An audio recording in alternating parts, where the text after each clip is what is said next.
quiero comentarles a los asistentes y al disertante que todas las charlas que son organizadas y coordinadas por Penalistas Tucumán son grabadas y posteriormente son subidas al grupo de Penalistas Tucumán de Facebook y difundidas también por el canal de YouTube.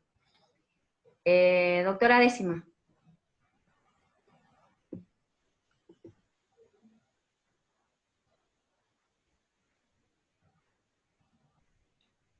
El audio. No tenías audio, doctora. Activa tu audio, por favor. Ahí lo activé. Buenas tardes. De Penalistas Tucumán tenemos el honor de presentarlo al psicólogo Roberto González Marchetti, presidente del Colegio de Psicólogos, docente de la Cátedra de Recursos Humanos de la UNSA, que abordará el tema recursos emocionales para enfrentar el nuevo sistema penal. Un orgullo tenerlo presente y le agradecemos mucho que sea parte de esta disertación tan importante para nosotros. Le cedo la palabra, licenciado. Gracias. Bueno, hola a todos, muchas gracias al grupo, a Analía por la invitación. Bueno, en realidad la disertación está más pensada un poco para que al final podamos dialogar acerca de los cambios que ustedes seguramente están pasando o van a pasar a partir de esta nueva modalidad y qué aporte se puede ver desde la psicología, desde la salud mental propiamente dicha, como para poder tener recursos, justamente, valga la redundancia de la palabra, como para poder afrontar esta situación de cambio que nos pasa a cualquier ser humano cuando hay un cambio en el ambiente de trabajo. Bueno, Analia, no sé si podés ir poniendo el power. Sí, licenciado.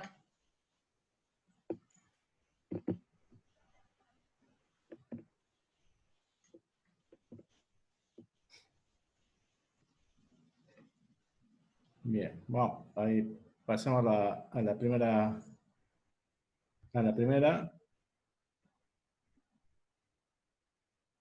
Ahí está. Bueno, antes que nada, yo más o menos lo vamos a contextualizar porque quizás muchos de ustedes no son psicólogos. Este título de emoción, pensamiento, en realidad están estrechamente vinculados desde la perspectiva de psicología en la cual me dedico hace mucho tiempo. Son tres elementos que son interdependientes en sí y que de alguna manera condicionan a la conducta y modelan también nuestras emociones. Entonces, pasamos a la primera pregunta que dice, ¿cuál es la habilidad para percibir, asimilar, comprender y regular nuestras propias emociones y las demás que acompaña un crecimiento emocional e intelectual? Es decir, más allá de una persona que puede tener una cierta facilidad para el aprendizaje intelectual, no siempre a veces se acompaña justamente de un crecimiento emocional. Es decir, a lo largo de la historia hemos visto grandes pensadores o filósofos que pueden tener un coeficiente intelectual muy alto, pero que en su vida personal tenían grandes dificultades de adaptación al lugar donde habitaban o podían tener grandes dificultades de vínculo con los demás. Entonces, ahí uno se podía pensar cómo una persona inteligente podía, digamos, llegar a enojarse por cuestiones tan simples de la vida cotidiana y cómo una persona que quizás con un bajo coeficiente intelectual tenía mejor habilidades emocionales como para poder resolver esos problemas cotidianos que le pasaban. Entonces, las emociones son básicas, son heredadas, como vivimos desde antes del nacimiento, por eso son filogenéticas, y tienen tres funciones principales: una función adaptativa, una función social y una función emocional. Las emociones son básicamente la alegría, el enojo, la vergüenza, la ansiedad, perdón, también, son emociones que todos los días la estamos experimentando. Algunos días más que una y otros días se desregula según la realidad del momento y otra emoción pasa a ser como la dominante. Es decir, es muy difícil tener una emoción dominante única durante las 24 horas. O sea, podemos tener mayor tiempo del día una emoción dominante, pero en algún momento podemos experimentar en segundos o en minutos ese cambio de las emociones. Pasemos a la siguiente lámina. Bueno, la función adaptativa es cuando se prepara el organismo para ejecutar una conducta. Es decir, yo voy a dar tengo que dar un examen, soy alumno y seguramente va a haber todo un cambio emocional que es necesario porque yo voy a dar un examen en el cual yo considero que es una situación de estrés. O sea que ahí seguramente la persona va a tener un nivel alto de ansiedad al momento de iniciar el examen, que después eso se va reduciendo porque ya la persona pudo adaptarse a la función. Ahora, ¿qué pasa cuando uno no se adapta? Es decir, esa persona que seguramente nos puede haber pasado en algún momento en nuestra vida universitaria o secundario, que es tanto el incremento de ansiedad y de temor que la persona directamente no se presenta a rendir, quizás sabiendo un examen. Entonces, ahí no logró adaptarse para afrontar ese nivel de estrés. La función social, es decir, bueno, se refiere a las conductas que son apropiadas a un contexto interpersonal. Es decir, en este momento nosotros estamos teniendo una relación interpersonal. Entonces, las emociones son muy parecidas a la adaptativa, porque puede haber quizás una ansiedad de inicio y después un momento de relajación, o cuando me encuentro con un amigo, que directamente ahí la ansiedad dominante pasa a ser la alegría, y depende de cómo se va desarrollando la charla, se va experimentando otros cambios emocionales durante esa charla que puedo tener con algún amigo. La función motivacional, o sea, tiene dos principales características de la conducta motivada, o sea, dirección e intensidad.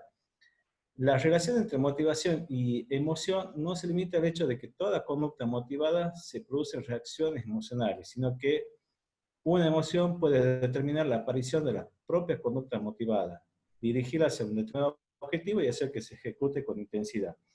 ¿Esto qué quiere decir? La permanencia de una emoción, por ejemplo la alegría, siempre está en una estrecha vinculación con la motivación. Es decir, cuando yo más motivado estoy para dar un examen, para presentarme al primer día de debut en un trabajo, esa motivación permite de alguna manera mantener un equilibrio dentro de las emociones. Ahora, si yo no logro tener una función motivacional, lo más probable que a mí me suceda a nivel conductual es que tenga una conducta o muy inhibitoria de inicio o bien una conducta muy ansiosa al ser un primer día de inicio de algo. Entonces, cuando a veces uno lo escucha en un equipo deportivo, en una charla motivadora de un técnico a sus jugadores, bueno, se refiere justamente a este punto. Cómo de alguna manera yo puedo mantener mi ideal, mi objetivo de lo que yo quiero cumplir, mantener estable esa emoción. Suponer, yo quería irme de viaje al extranjero y justo toca la cuarentena. Entonces, ¿cómo vemos esas tres funciones? Mi viaje obviamente se suspendió, no puedo salir, etcétera, etcétera, y me tengo que quedar en el lugar donde estoy. Ahí toca la función adaptativa, porque yo ya estaba preparándome el organismo como para realizar un viaje e ir al extranjero. También toca la función social, porque seguramente iba a ir a tal lugar, iba a conocer gente, etcétera, etcétera, o iba a ir con amigos, a pasar con la pareja, a pasar un momento grato de vacaciones, Y lo motivacional, que yo ya me estaba preparando desde la alegría, iba comprando cosas como para llevar, o planeando cosas que yo iba a hacer, o actividades que iba a hacer en el otro lado. Entonces, hay una situación de realidad, que justamente en el Power anterior veíamos emoción, pensamiento y realidad. Entonces, la realidad irrumpe la emoción, perdón, la motivación, y por lo tanto las emociones pasan a cambiar. Entonces, en muchas personas que de repente le tocó estar aislada en otra provincia, siendo de acá de Tucumán, o en otro país, que han experimentado ansiedad y depresión. Eh, y la que menos intensidad de ansiedad y depresión han experimentado son los que de alguna manera han podido mantener la función motivacional. Esa función motivacional es lo que le ha permitido a la persona poder lograr que funcione su adaptación al lugar donde le toca, o reconstruir sus ideales a fin de poder adaptarse en el lugar donde nos ha tocado. Y eso nos pasa también en el trabajo. Le puede pasar a ustedes de que de repente tengan que cambiar su lugar de trabajo, la oficina donde le toca no es de su agrado. Eso es permanentemente cotidiano y que nos va sucediendo a diario. Si podemos pasar a la otra lámina. Bueno, a lo que decía recién, las emociones básicas, bueno, el placer, el interés, la sorpresa, la tristeza, la ira, el asco, el miedo, el desprecio.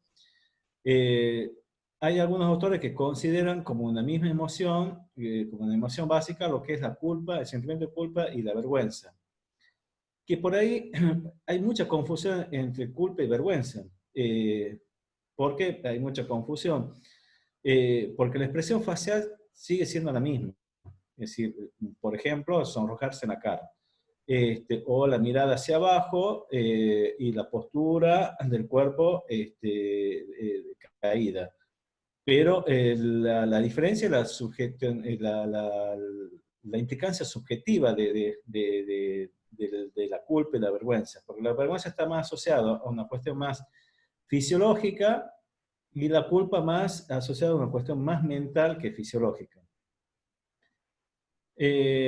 Bueno, hay otros autores que, Ekman, que hace una diferenciación también para él cuáles son las 6 emociones básicas: la ira, la alegría, el asco, la tristeza, la sorpresa y el miedo. Y después añade desprecio, que no hay grandes, pero como que las pongo como para ir teniendo en cuenta que todas esas emociones básicas las tenemos todos, y esas emociones, al menos una vez al día, la hemos experimentado, aunque sea minutos, algunas de esas partes de las emociones. La siguiente, por favor.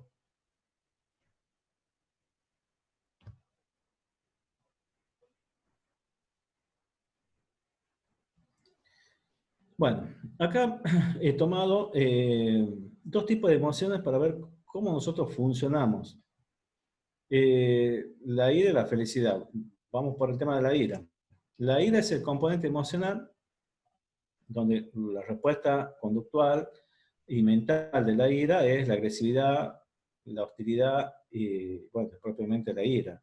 La agresividad puede estar dirigida hacia afuera, es decir, en un momento de ira me enojo y rompo, tiro, no sé, un plato, o puede ser dirigida hacia uno mismo. Uno de los fenómenos que es común por ahí en el adolescente, que es el hecho de automutilarse. Y la hostilidad, dice, hace referencia al componente cognitivo y la agresividad al conductual. Focaliza la atención en los obstáculos externos que impiden la consecución del objetivo o son responsables de la frustración. Yo creo que en este momento, todos los que hemos sido profesionales independientes o en relación de dependencia, comerciantes, pymes, han experimentado en algún momento la ira y la han descargado hacia afuera. Ustedes pueden ver en cualquier redes sociales esas manifestaciones de ira justamente cuando se descarga su frustración por la situación que le va tocando, y manifiestan quizás de una manera más verbal por algo, ustedes que están en el ámbito penal han visto cómo se han incrementado también las denuncias de violencia de género. Entonces hay una situación de frustración que ha ido generando muchos componentes de ira, hostilidad, pelea, aumento de la inseguridad, etc. Dice, moviliza energía para reacciones de autodefensa o de ataque, sensación de actuar en forma intensa e inmediata, física o verbal, que dijimos recién, para solucionar de forma activa la situación problemática. Es decir, una persona con ira, en ese momento que se incrementa su enojo, la única forma que tiene para resolver la situación problemática, hablando curiosamente, es a la piña. Después, justamente, cuando logra, digamos, entrar algún componente mental que de alguna manera equilibra, la persona puede bajar el nivel de enojo y tener otro tipo de respuesta más adaptativa para esa resolución de problemas. En cambio, que en la felicidad, ¿qué es lo que pasa? Favorece la recepción e interpretación positiva de los diversos estímulos ambientales.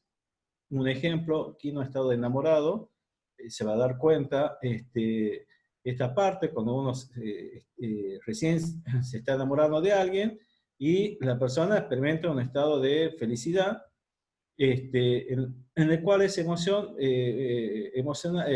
básica es duradera. Esa alegría la mantengo durante el día, es decir, la persona que a mí me gustaba me dio un beso, y eso, que muchas veces lo vemos en dibujo animado o en película, personas que bailan, se muestran festivas, bueno, dura ese momento de felicidad durante el tiempo.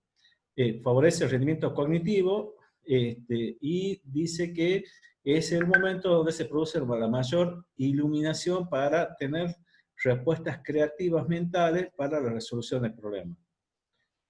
Bueno, genera actitudes positivas hacia uno mismo y lo demás, y logra una sensación de autoestima y autoconfianza. La siguiente, por favor. Bueno, en esto quizás nos vamos a detener un poco más, porque esto es lo que por ahí nos pasa a todos los que trabajamos. El miedo, ¿por qué nos cuesta regular nuestras emociones? Bueno, el miedo y la ansiedad son las emociones que han generado aparición de componentes patológicos, como son los trastornos por ansiedad. ¿Cuáles son los trastornos por ansiedad?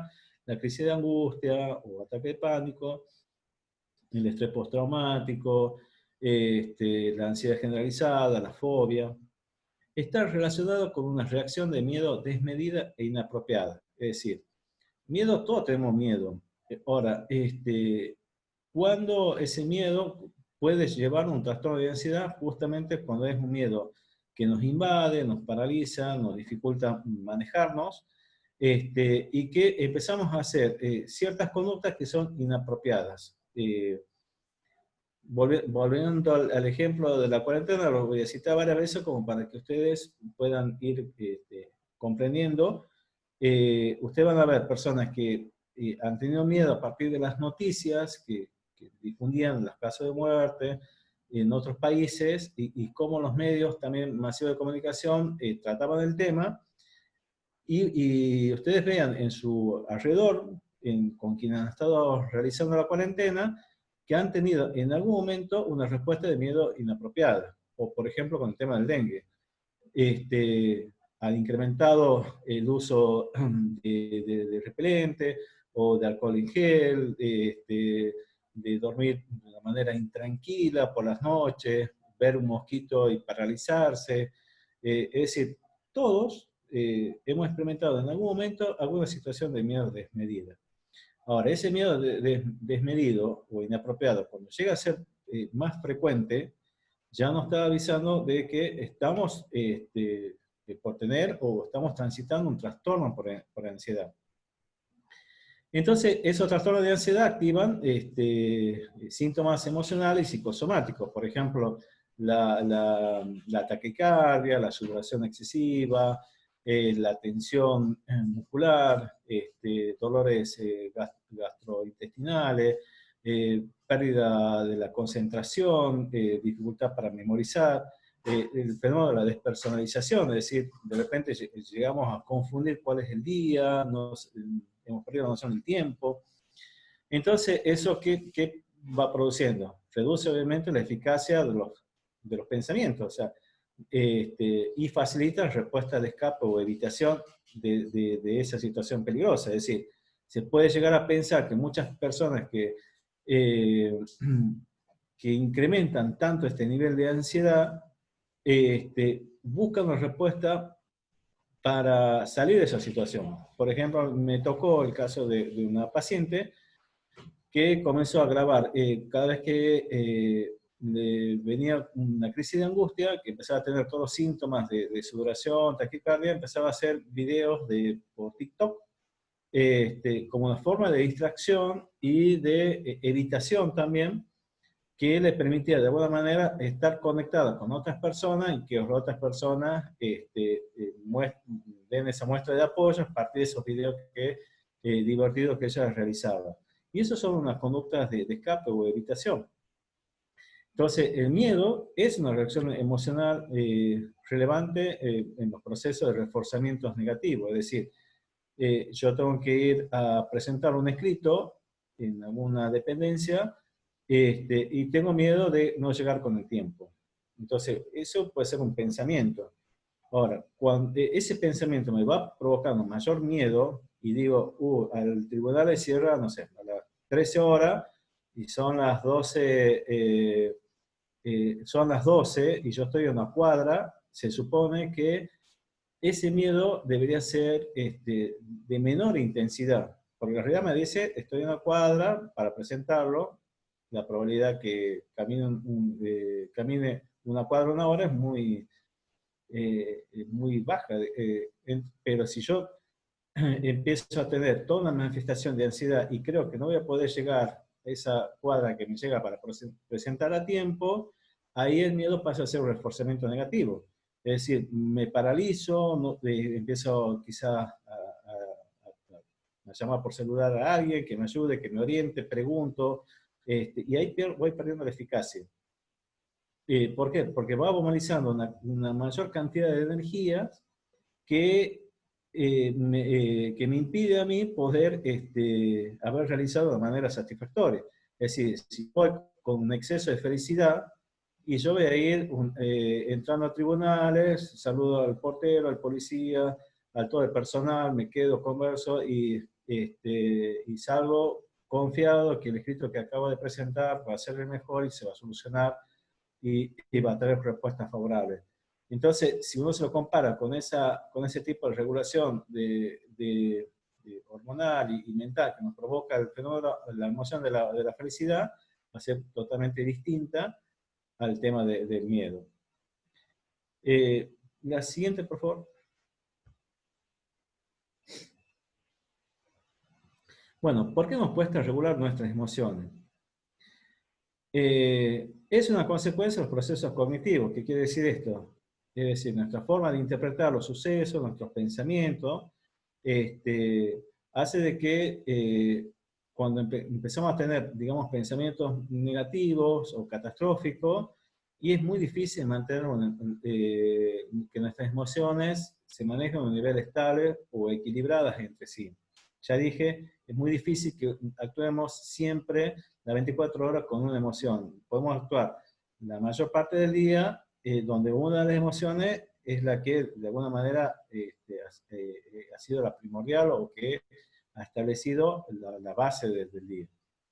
La interpretación del pensamiento sobre la reacción fisiológica es la que determina la cualidad de la emoción. Es decir, si yo siento por ansiedad un dolor de estómago, interpreto ese dolor de estómago con que todo el mundo se va a dar cuenta de que a mí me está pasando algo, lo más probable es que aumente más el nivel de ansiedad, porque yo ya voy incrementando más los estímulos de miedo. O sea, el miedo es el dolor de estómago. Hice una interpretación sobre que capaz que todo el mundo se dé cuenta que estoy mal y sea peor para mí, y ya aumenta el nivel de miedo.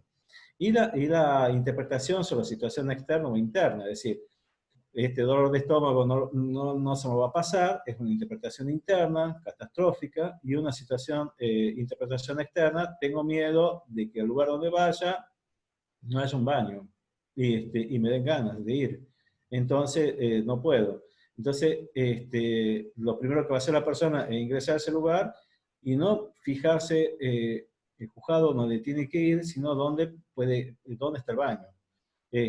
¿Por qué? Porque pasa a ser una situación de escape, de evitación, hasta que la persona se relaje y pueda bajar el nivel de ansiedad para realizar su actividad que tenía programada. La siguiente, por favor.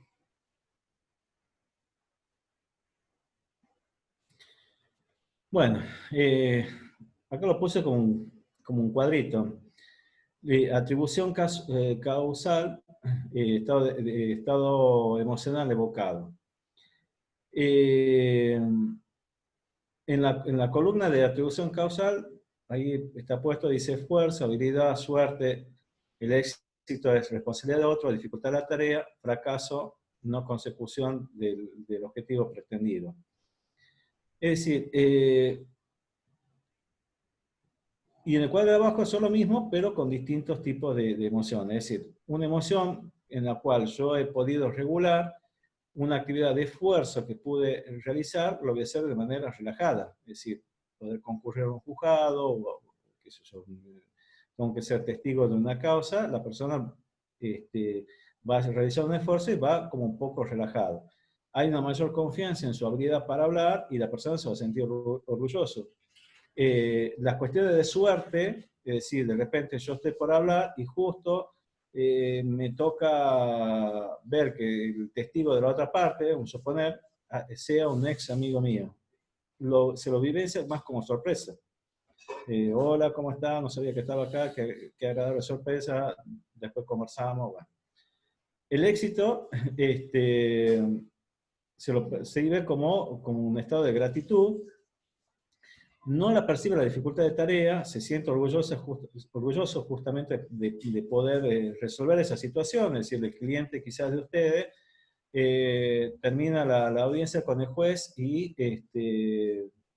lo felicita, conversa con usted y sale porque la persona ha ido confiada a ese tipo de situación. No lo vivencia al fracaso, pero en cambio, ¿qué pasa cuando es al revés? Es decir, yo he realizado un esfuerzo, voy a la citación y tengo culpa, porque justamente el horario que yo he dejado, perdón, el horario que yo fui, es el horario que dejé de trabajar. Me da culpa. Suponer que y ya ahí la persona ya va mal predispuesta. O tengo que hablar delante del juez, siento vergüenza, o del otro lado están los familiares, no sé, de la otra parte, y me da vergüenza que me miren. Ahí ya vamos con otro perfil. Me siento incompetente, porque ya la habilidad no se la percibe. Me siento incompetente para hablar, creo que no va a salir bien, no le tengo fe a la situación que va a pasar. De repente aparece otro familiar y acá es la sorpresa relacionada a la vergüenza o a la ira. Generalmente uno dice, uy, encima justo ha aparecido Pedrito y me ha puesto re mal Pedrito, me ha dado vergüenza o me ha dado mucho enojo de verlo. Y ahí es muy probable que la situación que transcurre durante todo ese evento sea una situación donde la persona está sufriendo un grave momento de estrés y que quizá ese grave momento de estrés, si no está preparado, lo más probable es que fracase. Es decir, no tenga las competencias necesarias como para poder reafirmar eso. La siguiente, por favor. Bueno, ¿qué podemos hacer? Lo fundamental es empezar a autoconocerme, es decir, no solo ir a una terapia, podemos realizar distintos tipos de tareas que apunten justamente al autoconocimiento, no solo al conocimiento nuestro las emociones, sino también el propio autoconocimiento sobre nuestra práctica profesional, porque de alguna manera nos va a ayudar también a poder interpretar mentalmente las situaciones que se van presentando. Estar convencido de que siempre un cambio genera un tiempo de preparación para la adaptación y que ese tiempo obviamente tiene su límite. Nosotros sabemos que una persona que no está acostumbrada a hablar en público y le va a llevar su tiempo. Ahora, ¿cuál es el límite? Una primera vez es más probable que tenga fallas, pero si va teniendo fallas en la tercera o cuarta vez, ya es un indicador como para tenerlo en cuenta. Y bueno, ¿cuál es la creencia mental puesta en esta nueva forma de trabajo? La siguiente, por favor.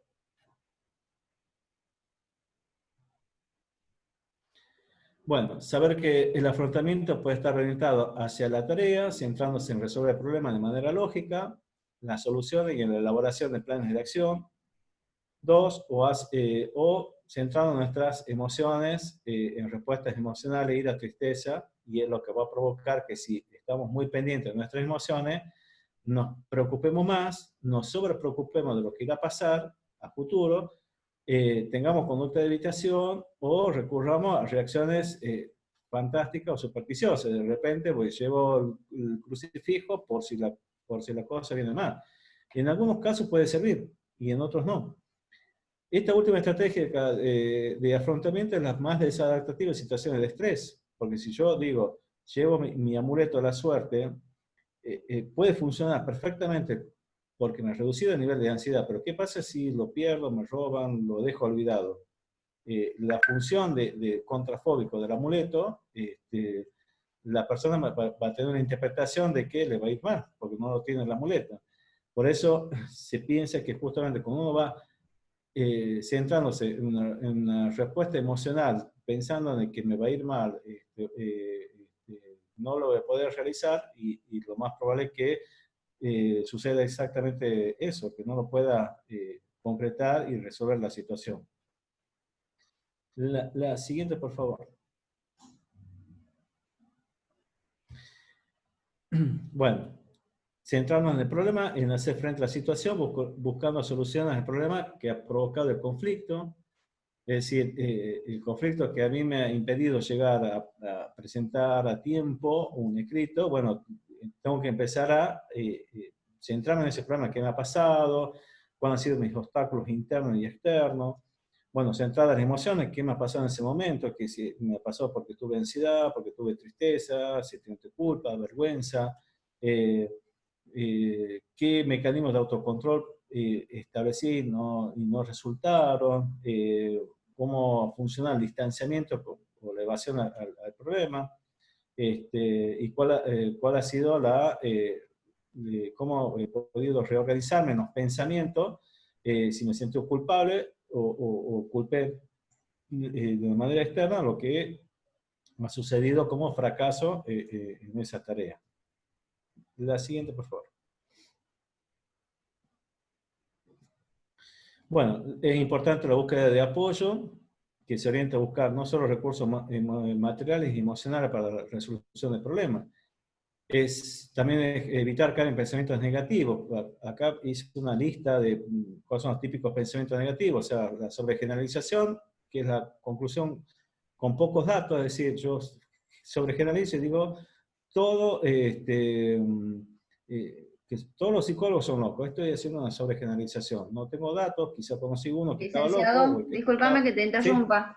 ¿Sí? Nos quedamos sin tiempo.